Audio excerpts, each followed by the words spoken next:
Hello everyone. In the last lecture, we have discussed about control rectifier fed DC drives, the basic principle and the classification of the drives. First, we will discuss about single phase fully controlled rectifier fed control of DC separately excited motor. So here we are using a single phase fully controlled rectifier to control the armature voltage of a separately excited DC motor, and the separately excited DC motor is represented here by an RLE load, RALA and E, which is the back EMF. So this part is the single phase fully controlled rectifier.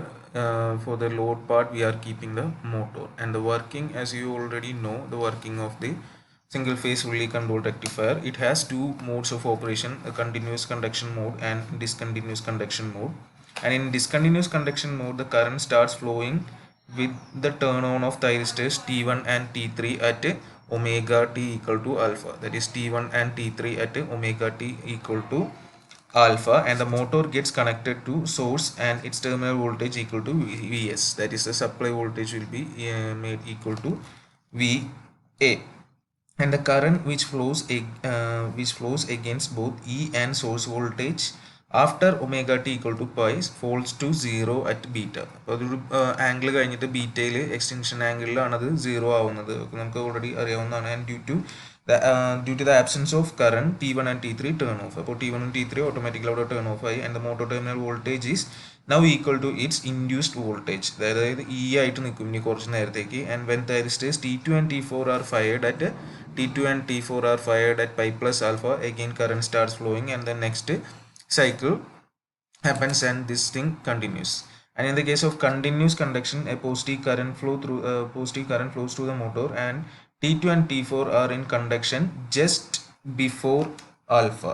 അതായത് തൊട്ട് മുന്നേ തന്നെ അത് conduction ഉണ്ടാവും. Application of gate pulses turn on the forward bias thyristor T1 and T3 at alpha. ആൽഫയിൽ T1 ഉം T3 on ആക്കും. Conduction of T1 and T3 reverse biases T2 and T4 and turns them off. അതായത് ഒരു set വരുമ്പോൾ മറ്റേ സെറ്റിനെ of ആക്കും. A cycle of അതിനനുസരിച്ച് അങ്ങനെ കടന്നു പോകണം. And cycle of A is completed when T2 and T4 are turned on at pi plus alpha, causing turn off of T1 and T3. Okay, and since current IA is not perfect DC, the motor torque fluctuates. Torque fluctuations now, since the torque fluctuates at a frequency of 100 Hz, motor inertia is able to filter out the fluctuations, giving nearly a constant speed and rippleless E. ഇതാണ് അതിൻ്റെ working വരുന്നത്. T1 T3 set fire ചെയ്യും, positive half cycle. Negative half cycle വരുമ്പോൾ T2 T4 fire ചെയ്യും. രണ്ട് modes വരുന്നത് continuous കണ്ടക്ഷനും discontinuous കണ്ടക്ഷനും കറണ്ടിൻ്റെ ഇതിനനുസരിച്ചാണ്. കറണ്ട് സീറോ ആവുന്ന കേസ് ആണെങ്കിൽ ഡിസ്കണ്ടിന്യൂസ് കണ്ടക്ഷൻ, കറണ്ട് സീറോ ആവാത്താണെങ്കിൽ കണ്ടിന്യൂസ് കണ്ടക്ഷൻ. സോ അത് എത്രത്തോണ്ടും ഫയറിങ് അതിനനുസരിച്ചിരിക്കും, കണ്ടിന്യൂസ് ആണ് ഡിസ്കണ്ടിന്യൂസ് ആണ്. സോ അതിൻ്റെ ജസ്റ്റ് വേവ് ഫോം വെച്ച് നമുക്ക് എക്സ്പ്ലെയിൻ ചെയ്യാവുന്നതാണ്. ഇതാണ് നമ്മുടെ sinusoidal wave form input. V S equal to V M sign omega t ആണ് ഇൻപുട്ട് എന്ന് അസ്യൂം ചെയ്യുക. സോ അപ്പോൾ അറ്റ് ആൽഫ, ഇതാദ്യം പറയുന്നത് ഡിസ്കണ്ടിന്യൂസ് കണ്ടക്ഷൻ ആണ്. ആൽഫയിലാണ് എന്ത് ചെയ്യുന്നത്, T1 T3 ട്രിഗർ ചെയ്യുന്നത്. സോ T1 T3 ട്രിഗർ ചെയ്യുന്നത് ആൽഫ എന്നുള്ളൊരു പോയിന്റിലാണ്. സോ അവിടെ വെച്ചിട്ട് നേരെ എന്താവും, VA ഈക്വൽ ടു VS ആവും. ആ VSലേക്ക് കയറാൻ തുടങ്ങും. കറണ്ട് ഗ്രാജുവലി അവിടെ നിന്ന് ഇൻക്രീസ് ചെയ്യും. ഓക്കെ, ഇനി പൈ എന്താ ഇൻക്രീസ് ചെയ്യും. പിന്നെ കറണ്ട് ഡിക്രീസ് ചെയ്ത് ഇതിലേക്ക് എത്തും, സീറോയിലേക്ക് എത്തും. ആ സീറോയിലേക്ക് എത്തുന്നത് ഒരു എക്സ്റ്റൻഷൻ ആംഗിൾ ബീറ്റയിലാണ്. ബീറ്റയിൽ എത്തുമ്പോൾ കറണ്ട് സീറോ ആവും. അതുവരെ എന്തുണ്ടാവും, VA വന്നുകൊണ്ടിരിക്കും. അതായത് നെഗറ്റീവ് വോൾട്ടേജും കൂടി ഉണ്ടാവും. അതിന് VA ഇവിടെ വെച്ചിട്ട് കറണ്ട് സീറോ ആയി. അപ്പോൾ ആ സമയത്ത് നമുക്ക് എന്തില്ല, സോഴ്സിനായിട്ട് കണക്ഷൻ ഇല്ല. പക്ഷേ VA എന്ന് പറയുന്നതിൽ ഒരു ബാക്ക് EMF വരുന്നുണ്ട്. സോ ഇനിയുള്ള കുറച്ച് നേരത്തെ കറണ്ട് സീറോ ആയി നിൽക്കുന്ന നേരത്ത് VA will be equal to back EMF. അത് കഴിഞ്ഞ് വീണ്ടും പൈ പ്ലസ് ആൽഫയിൽ എന്ത് ഫയർ ചെയ്യും, അടുത്ത സെറ്റ് ഫയർ ചെയ്യും. That is T2 and T4. So T2 and T4 വീണ്ടും ഫയർ ആകുമ്പോൾ വീണ്ടും അത് കണക്റ്റഡ് ടു VA ആവും. സോ അവിടുന്ന് വീണ്ടും VA ഫോളോ ചെയ്യാൻ തുടങ്ങും അപ് ടു അടുത്തത് വരുന്നവരെ, എക്സ്റ്റൻഷൻ വരുന്നവരെ. അവിടുന്ന് കുറച്ച് നേരം വീണ്ടും നിൽക്കും, വീണ്ടും അത് കണ്ടിന്യൂ ചെയ്തുകൊണ്ടിരിക്കും. സോ ഇതാണ് ഒരു ഡിസ്കണ്ടിന്യൂസ് കണ്ടക്ഷൻ്റെ കേസിൽ വരുന്നത്. ഡിസ്കണ്ടിന്യൂസ് പറയാൻ കാരണം കറണ്ട് സീറോ ആയി നിൽക്കുന്ന കുറച്ച് ഇൻസ്റ്റൻറ്റ് ഉണ്ട്. അതായത് ബീറ്റ ടു പൈ പ്ലസ് ആൽഫയാണ് ഈ കേസിൽ വരിക. സോ ഇപ്പോൾ ഇവിടെ ഡിഫറെൻറ്റ് കേസസ് വരുന്നുണ്ട്. ഒന്ന് ആൽഫ ടു ഏതാ ആൽഫ ടു ബീറ്റ വരെ, അതായത് കറണ്ട് ഉള്ള സമയം. പിന്നെ ഒരു ചെറിയ interval beta to pi plus alpha വരുന്നുണ്ട്. Beta to pi plus alpha വരുന്നുണ്ട്. അതിന് ആ സമയത്ത് കറണ്ട് ഇല്ല. അപ്പോൾ ഫസ്റ്റത്തെ ഇൻ്റർവെലിനെ, ഈ കണക്റ്റഡ് ആയിട്ടുള്ള ഇൻ്റർവെലിനെ നമ്മൾ പറയുക ഡ്യൂട്ടി ഇൻ്റർവെൽ എന്നാണ്. ആൽഫ ടു ബീറ്റ വരെ, then beta to pi plus alpha വരെയുള്ള ഇൻ്റർവെലിനെ പറയുക സീറോ കറണ്ട് ഇൻ്റർവെൽ. സോ ഇങ്ങനെ രണ്ട് പാർട്സ് ആയിട്ട് നമുക്ക് ഇതിനെ ഡിസ്കണ്ടിന്യൂസ് കണ്ടക്ഷനെ വേണമെങ്കിൽ ഡിവൈഡ് ചെയ്യാം. അതേപോലെ കണ്ടിന്യൂസ് കണ്ടക്ഷൻ്റെ കേസ് എടുക്കുകയാണെങ്കിൽ കറണ്ട് എന്തിലേക്ക് വരുന്നില്ല, സീറോ വരുന്നില്ല. സോ അവിടെ ഒരു എക്സ്റ്റിങ്ഷൻ ആംഗിൾ എന്ന കേസ് വരുന്നില്ല. കറണ്ട് സീറോ ആവാൻ നിൽക്കണതിന് മുന്നേ അടുത്തത് എന്ത് ചെയ്യും, ഫയർ ചെയ്യും. സോ ജസ്റ്റ് കറണ്ട് ഇത് വോൾട്ടേജ് പോസിറ്റീവ് നെഗറ്റീവ് അതോടെ കണ്ടിന്യൂ ചെയ്ത് പോയിട്ടിരിക്കും. കറണ്ട് ഒരിക്കലും എന്തിലേക്ക് വരുന്നില്ല, സീറോയിലേക്ക് വരുന്നില്ല. അതാണ് വ്യത്യാസം. ഫയറിംഗ് ഒക്കെ സെയിം തന്നെ. ഇവിടെ ഒരു സീറോ കറണ്ട് ഇൻ്റർവെൽ ഉണ്ടായിരുന്നു മാത്രം, അതവിടെ വരില്ല. ഇവിടുത്തെ കേസിൽ സീറോ കറണ്ട് ഇൻ്റർവെൽ വരില്ല. Positive half cycle T1 T3 fired ആണ്, negative half cycle T2 T4 fired ആണ്. കറണ്ട് ഒറ്റ ഡയറക്ഷനിലാണുള്ളൂ. സോ വോൾട്ടേജ് അതേപോലെ തന്നെ പോസിറ്റീവും നെഗറ്റീവും കിട്ടാം. ഓക്കെ, ഇത് ഫുള്ളി കൺട്രോളിൻ്റെ കേസിൽ ഇനി ഇതേ സാധനം തന്നെയാണ് ഹാഫ് കൺട്രോളിൽ വരിക. ഹാഫ് കൺട്രോളിൽ വരുമ്പോൾ ഒരു ഡിഫറൻസ് എന്ന് പറഞ്ഞു കഴിഞ്ഞാൽ എന്തുണ്ടാവില്ല, നെഗറ്റീവ് പോർഷൻ ഉണ്ടാവില്ല എന്ന് മാത്രം. ഇതിലൊന്നും നെഗറ്റീവ് പോർഷൻ ഉണ്ടാവില്ല. ബാക്കിയെല്ലാം സിമിലർ തന്നെയാണ്, അല്ലെങ്കിൽ സെയിം തന്നെയായിട്ടാണ് ഒരു source. Okay, so first we will discuss about the discontinuous conduction. Discontinuous conduction നമുക്ക് ആദ്യം നോക്കാം. സോ ഇപ്പോൾ പറഞ്ഞ പോലെ രണ്ട് സൈക്കിൾ ഹാഫുകളാണ് ഉള്ളത്. ഒരു duty interval alpha to beta and zero current interval beta to pi plus alpha. So duty interval motor is connected to the source, that is VA equal to VS, and zero current interval IA will be 0 and VA equal to E. അവിടെ the back EMF അവിടെ നിൽക്കും. So അപ്പോൾ നമുക്ക് ഇതിനെ equation വെച്ചിട്ട് represent ചെയ്യാം. അതായത് KVL വെച്ചിട്ട് VA will be equal to RA IA plus LA DIA by DT plus E. നമുക്കവിടെ KVL വെച്ചാൽ കിട്ടും. ഈക്വൽ ടു എന്താ, supply voltage VM sin omega t, ഏത് തൊട്ട് ഏത് വരെ, ആൽഫ ടു ബീറ്റ വരെ. ഇനി മറ്റേ കേസിലാണെങ്കിൽ VA ഈക്വൽ ടു E ആണ്, IA ഈക്വൽ ടു 0 ആണ്. ഇത് zero current interval beta to pi plus alpha വരെ. ഇനി നമ്മളിത് സോൾവ് ചെയ്യുകയാണെങ്കിൽ it has two components. One due to the AC source voltage VM by Z, AC source voltage which is VM by Z sin omega t minus phi, and other due to the back EMF minus E by RA.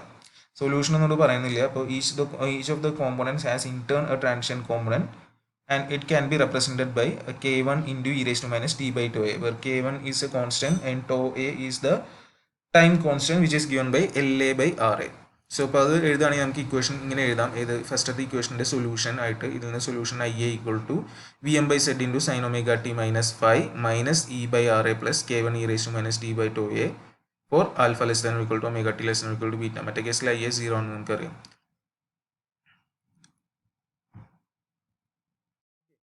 Where Z equal to square root of RA പ്ലസ് omega LA square അറിയുന്ന കാര്യമാണ്. Phi എന്ന് പറഞ്ഞു കഴിഞ്ഞാൽ tan inverse omega LA by RA ആണ്. Tau a നമുക്കറിയാം LA by RA ആണ്. അപ്പോൾ അതുകൊണ്ട് ഇതിന് വേണമെങ്കിൽ tan inverse omega tau a എന്ന് എഴുതാം. ഓക്കെ, അതും വേണമെങ്കിൽ അവിടെ ചെയ്യാം. And the constant can be evaluated by subjecting the above equation with the condition IA of alpha equal to 0. IA of alpha equal to 0 കൊടുത്ത മുന്നത്തെ ഇക്വേഷൻ നമുക്ക് evaluate ചെയ്ത് സബ്സ്റ്റിറ്റ്യൂട്ട് ചെയ്ത് നമുക്ക് K1ൻ്റെ വാല്യൂ കിട്ടും. അത് സബ്സ്റ്റിറ്റ്യൂട്ട് ചെയ്ത് കഴിഞ്ഞാൽ ഇക്വേഷൻ ഇങ്ങനെയായി മാറും. IA of omega t equal to VM by Z into sine, കെയുടെ വാല്യൂ സബ്സ്റ്റിറ്റ്യൂട്ട് ചെയ്ത് സിംപ്ലിഫൈ ചെയ്താണ്.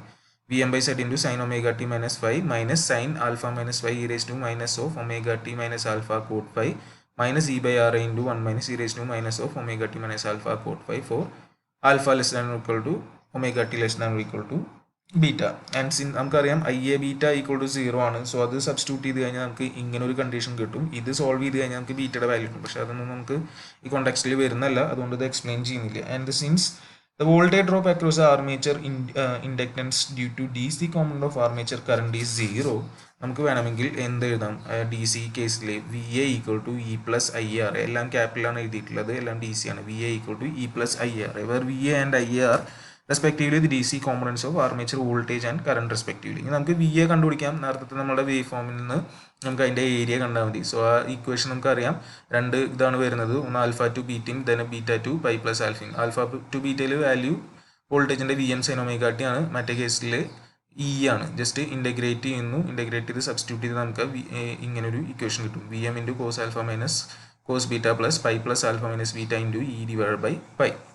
Okay, and the armature current consists of DC component IA and harmonics. When flux is constant, only the DC component produces steady torque. അപ്പോൾ DC component മാത്രമാണ് അവിടെ steady torque produce ചെയ്യുന്നുള്ളൂ, and harmonic produces alternating torque components and the average value of which is 0. So അതുകൊണ്ട് നമ്മൾ മറ്റേ component എടുക്കുന്നില്ല, എല്ലാം DC analysis DC quantity മാത്രമേ എടുക്കുന്നുള്ളൂ. അപ്പോൾ അതിൽ നിന്ന് നമുക്ക് മുന്നേ പറഞ്ഞ പോലെ നമുക്ക് സ്പീഡ് ടോർക്ക് ഇക്വേഷൻ സോൾവ് ചെയ്തെടുക്കാം. ഏറ്റവും ആദ്യത്തെ ലെക്ചറിൽ പറഞ്ഞിട്ടുണ്ടായിരുന്നു, ആ 3 ഇക്വേഷൻസ് നമ്മൾ ഉപയോഗിച്ച് സോൾവ് ചെയ്ത് കഴിഞ്ഞാൽ കിട്ടും.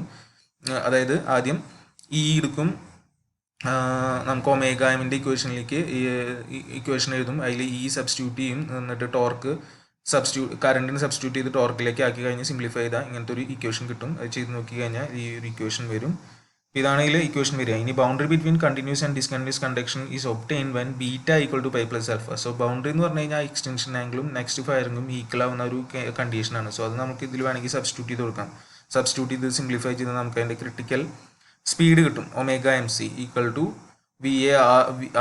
VmRA/Zk sin alpha minus phi into 1 plus e raised to minus pi cot phi divided by e raised to minus pi cot phi minus 1. അങ്ങനെ ഒരു ഇക്വേഷൻ നമുക്ക് കിട്ടും.